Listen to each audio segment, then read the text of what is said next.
വളരെ സുപ്രധാനമായ ഒരു കാര്യമാണ് ഇവിടെ പങ്കുവയ്ക്കുന്നത്.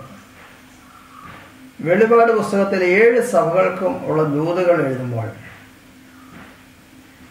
ഈ വിശ്വാസികളായ രക്ഷിക്കപ്പെട്ട ജനത്തോട് ദൈവദൂതുകൾ എഴുതുമ്പോൾ എല്ലാ സഭയ്ക്കും എഴുതുന്ന ഒരു ദൂത് അവസാനം എല്ലാ സഭയ്ക്കും കൊടുക്കുന്ന ഒരു ആഹ്വാനമുണ്ട്. അതിതാണ് ജയാളികളായവർക്കാണ് ദൈവം വാഗ്ദാനങ്ങൾ നൽകുന്നത്. നാം പഠിക്കുവാനായിട്ട് ഒരു സ്കൂളിൽ അഡ്മിഷൻ കിട്ടി, അതുപോലെയാണ് നാം രക്ഷിക്കപ്പെട്ടു എന്ന് പറയുമ്പോൾ അവിടെ നാം പഠിച്ച് ആ സ്കൂളിൽ പരീക്ഷ എഴുതി പാസ്സാകുമ്പോഴാണ് അതിൻ്റെ സർട്ടിഫിക്കറ്റ് കിട്ടുന്നത്. അപ്പോഴാണ് നാം യോഗ്യരായിത്തീരുന്നത്. ഇതുപോലെ ദൈവരാജ്യത്തിലെ അംഗമായി ദൈവത്തിൽ നിന്ന് പഠിക്കുവാനായി, ക്രിസ്തുവിൽ നിന്ന് പഠിക്കുവാനായി, ശിഷ്യനാകുവാനായിട്ട് ആ ശിഷ്യത്വം സ്വീകരിച്ചവരെയാണ് രക്ഷിക്കപ്പെട്ടവരെന്ന് പറഞ്ഞിരിക്കുന്നത്. അതുകൊണ്ടാണ് കർത്താവ് അവസാനമായി ശിഷ്യന്മാർക്ക് കൽപ്പന നൽകുമ്പോൾ നിങ്ങൾ ലോകത്തിൽ എങ്ങും പോയി സകല സൃഷ്ടികളോടും സുവിശേഷം പ്രസംഗിക്കുകയും വിശ്വസിക്കുകയും സ്നാനമേൽക്കുകയും ചെയ്യുന്നവൻ രക്ഷിക്കപ്പെടും. ഞാൻ നിങ്ങളോട് കൽപ്പിക്കുന്നതെല്ലാം അനുസരിക്കുവാൻ അവരെ പഠിപ്പിച്ചുകൊണ്ട് സകല മനുഷ്യരെയും ശിഷ്യരാക്കിക്കൊള്ളുവാൻ എന്ന് കർത്താവ് പറഞ്ഞു. അപ്പോൾ ശിഷ്യന്മാരായി തീർന്നവർ ക്രിസ്തുവിൽ നിന്ന് പഠിക്കാനായി ശിഷ്യത്വം എടുത്തവർ അവർ രക്ഷിക്കപ്പെട്ടവരാണ്. എന്നാൽ ഒരു കോളേജിൽ അഡ്മിഷൻ ലഭിച്ച ഒരാൾ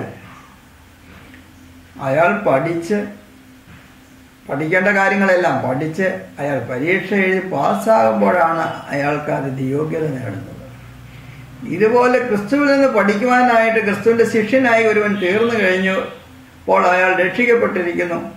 എന്നാൽ പിന്നീട് അയാൾ ചെയ്യേണ്ട കാര്യങ്ങൾ, പഠിക്കേണ്ട കാര്യങ്ങൾ പഠിച്ച് വചനത്തിൽ നിലനിന്ന് വചനമനുസരിച്ച് അയാൾ പരീക്ഷകളെ ജയിച്ച് ജയാളിയായി കഴിയുമ്പോഴാണ് അയാൾ ജീവകിരീടത്തിന് ക്രിസ്തുവിൽ നിന്നുള്ള പ്രതിഫലങ്ങൾക്ക് യോഗ്യനായിത്തീരുന്നത്.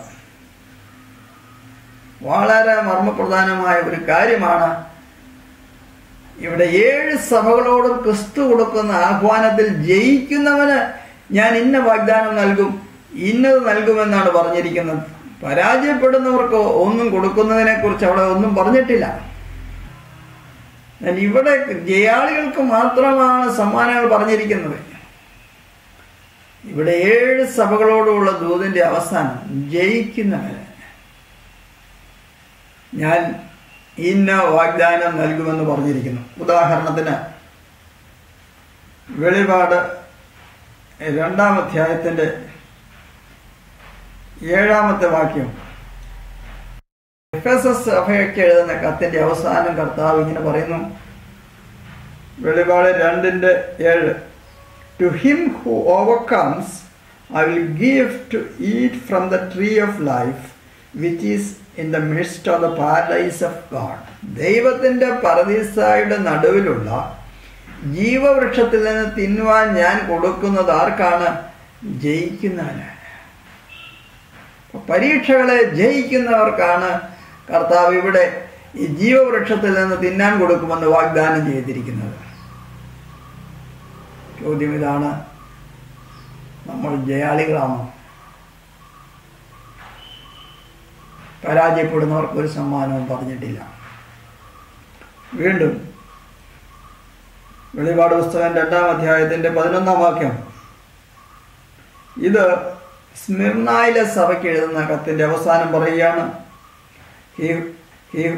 He who overcomes shall not be hurt by the second death. ജയിക്കുന്നവൻ 2-ാം മരണത്താൽ ദോഷം വരികയില്ല. ാകുന്ന തീനരകത്താൽ ജയിക്കുന്നവന് ദോഷം വരികയില്ല, തോൽക്കുന്നവനും ദോഷമുണ്ടാകുകയില്ലെന്ന് പറഞ്ഞിട്ടില്ല. ജയിക്കുന്നവനാണ് 2-ാം മരണത്താൽ ദോഷം ഉണ്ടാകാത്തത്. അഗ്നി തടാകമാണ് 2-ാമത്തെ മരണം. അതിനാൽ ജയാളികൾക്ക് ദോഷം വരികയില്ല. ചോദ്യം ഇതാണ്, നാം ജയിക്കുന്നവരാണോ? വെളിപാട് 2:17, To him who overcomes, I will give some of the hidden manna to eat. And I'll give him a white stone, and on the stone a new name written, which no one knows except him who receives it. ജയിക്കുന്നവൻ എവിടെയും ജയിക്കുന്നവനൊരു വാഗ്ദാനം പറഞ്ഞിരിക്കുകയാണ്. ജയിക്കുന്നവന് ഞാൻ മറഞ്ഞിരിക്കുന്ന മന്ന കൊടുക്കും. ഞാൻ അവനൊരു വെള്ളക്കല്ല് കൊടുക്കും.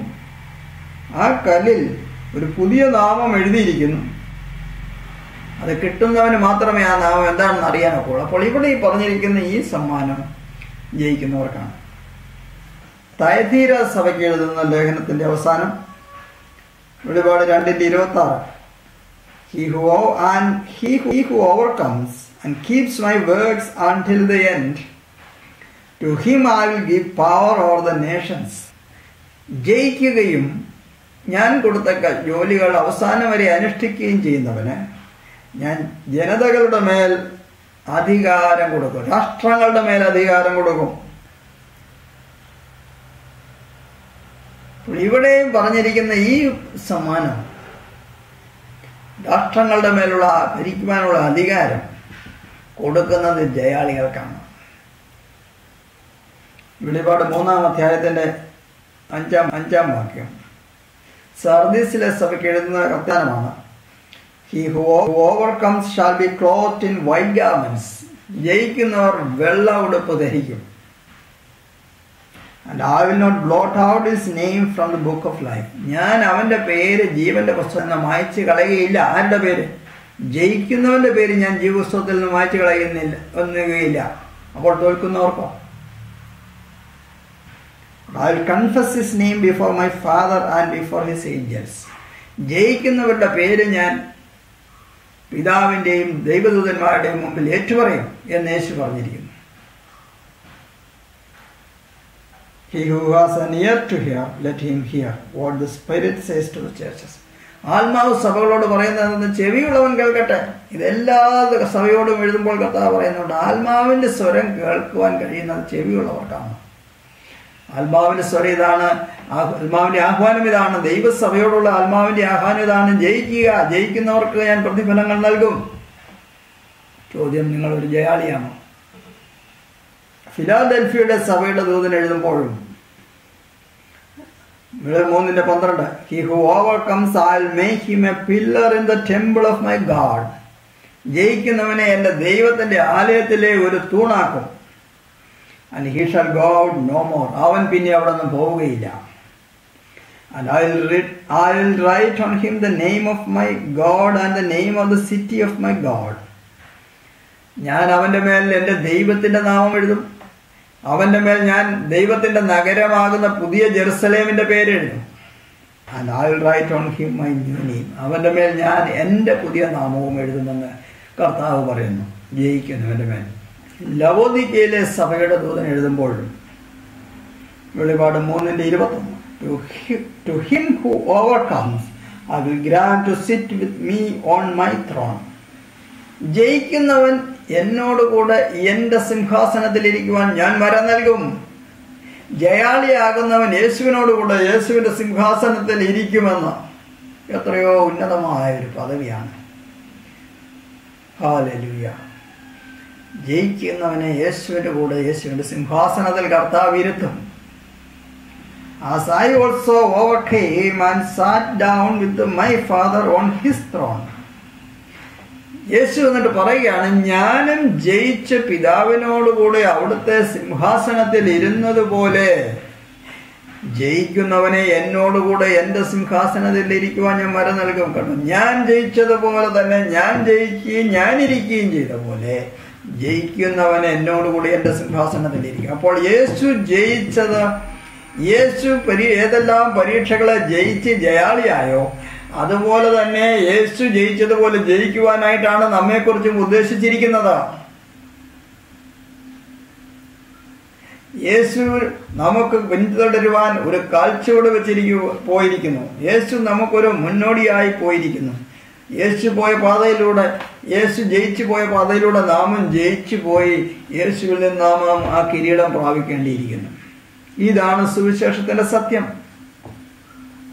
ശിഷ്യനാകുവാനായിട്ട്, യേശുവിൽ നിന്ന് പഠിക്കുവാനായിട്ട്, ഇത് ബൈബിൾ കോളേജിൽ കുറച്ച് അറിവുകൾ പഠിച്ചിട്ട് കേട്ട അറിവ് പഠിപ്പിക്കുന്ന കാര്യമല്ല. ക്രിസ്തുവിൻ്റെ അടുക്കൽ വന്ന് ക്രിസ്തുവിനെ പോലെ ആകുവാനായിട്ട്, ക്രിസ്തുവിൻ്റെ അടുക്കൽ വന്ന് ക്രിസ്തുവിൽ നിന്ന് ശിഷ്യത്വം പഠിച്ചിട്ട് ക്രിസ്തുവിനെ പോലെ രൂപാന്തരപ്പെടുന്നവർ, ആ യേശുവിനെ ആ ശിഷ്യന്മാരായി തീർന്നവർക്ക് യേശു താൻ പോയ പാത കാണിച്ചു കൊടുക്കുന്നു. താൻ പരീക്ഷകളെ ജയിച്ചതിനെ കാണിച്ചു കൊടുക്കുന്നു. ആ ക്രിസ്തു ലോകത്തെയും പിശാചിനെയും ജഡത്തെയും എല്ലാം ജയിച്ച് ജയാളിയായി തീർന്നതുപോലെ ജയിക്കുന്നവന് എന്നോടുകൂടെ എൻ്റെ സിംഹാസനത്തിൽ ഇരിക്കുവാൻ വരം നൽകുമെന്ന് കർത്താവ് പറഞ്ഞിരിക്കുന്നു. യേശു എങ്ങനെ ജയിച്ചോ അങ്ങനെ തന്നെ ജയിക്കുവാനാണ് കർത്താവ് നമ്മെക്കുറിച്ച് ആഗ്രഹിക്കുന്നത്. യേശു ജയിച്ചതുപോലെ നമുക്ക് ജയിക്കുവാൻ കഴിയും. യേശു ജയാളിയായതുപോലെ നമുക്ക് ജയാളിയാൻ കഴിയും. ജയാളിയാകുന്നില്ലെങ്കിൽ നാം ഒന്നും പ്രാപിക്കുകയില്ല എന്നാണ് ഇതിൽ നിന്ന് മനസ്സിലാക്കുന്നത്. എന്നാൽ നാം ജയിച്ച്, നമ്മുടെ ഗുരുവായ കർത്താവ് ജയിച്ചതുപോലെ നാമും ജയിച്ച്, നാം ക്രിസ്തുവിനോടുകൂടെ ക്രിസ്തുവിൻ്റെ സിംഹാസനത്തിലിരിക്കും. ജയിക്കുന്നവർ ക്രിസ്തുവിൻ്റെ സിംഹാസനത്തിലിരിക്കും. യേശു ജയിച്ച് പിതാവിൻ്റെ സിംഹാസനത്തിലിരുന്ന പോലെ തന്നെ യേശുവിൻ്റെ ശിഷ്യന്മാർ ജയാളികളാകുന്നവർ ക്രിസ്തുവിൻ്റെ സിംഹാസനത്തിലിരിക്കുമെന്ന് വെളിപാട് 3:21 എഴുതിയിരിക്കുന്നു. അതുകൊണ്ട് ആത്മാവ് സഭകളോട് പറയുന്ന ഈ ആഹ്വാനം ചെവിയുള്ളവൻ കേൾക്കട്ടെ. സുവിശേഷത്തിൻ്റെ സത്യം ഇതാണ്. നാം പാപജടത്തിലാണല്ലോ, അതുകൊണ്ട് ഇങ്ങനെയൊക്കെ സംഭവിക്കുന്നു എന്ന് പറയുന്ന ആ ഒഴിവുകൾ പറയുന്ന സ്വന്തം ജീവിതത്തിൻ്റെ വിളിയും തെരഞ്ഞെടുപ്പും എല്ലാം നഷ്ടമാക്കി കളയരുത്. പരാജയപ്പെടുന്നവർ പറയുന്ന കാര്യമാണിത്. പരാജിതർ സാധാരണ മറ്റു പരാജിതരെ ആശ്വസിപ്പിക്കാൻ പറയാം, നാം ഇവിടെ ഇങ്ങനെയാണല്ലോ എന്ന്, നാം ഇവിടെ പാപചട്ടത്തിലാണല്ലോ എന്ന് പറഞ്ഞ് പരാജിതർ മറ്റു പരാജിതരെ ആശ്വസിപ്പിക്കുന്നു. ദയനീയമായ അവസ്ഥയാണ്. എന്നാൽ യേശു നൽകിയ ആഹ്വാനം ഞാൻ ജയിച്ചതുപോലെ നിങ്ങൾക്കും ജയിക്കുവാൻ കഴിയുമെന്നാണ്. ക്രിസ്തുവേശുവിനുള്ളവർ ജഡത്തെ അതിൻ്റെ രാഗമോഹങ്ങളോടുകൂടെ ക്രൂശിച്ചിരിക്കുന്നു എന്നാണ്. ക്രിസ്തുവേശുവിനുള്ളവർ ജഡത്തിൽ ജീവിക്കുന്നവരല്ല. ജഡത്തെ അനുസരിച്ച് ജീവിച്ചാൽ നീ മരിക്കും നിശ്ചയമെന്ന്, ഉറപ്പായി നീ മരിക്കുമെന്ന് റോമാലേഖനം 8-ാം അധ്യായത്തിൻ്റെ 13-ാം വാക്യത്തിൽ റോമയിലെ സഭയോട് ദൈവം അറിയിച്ചിരിക്കുകയാണ്.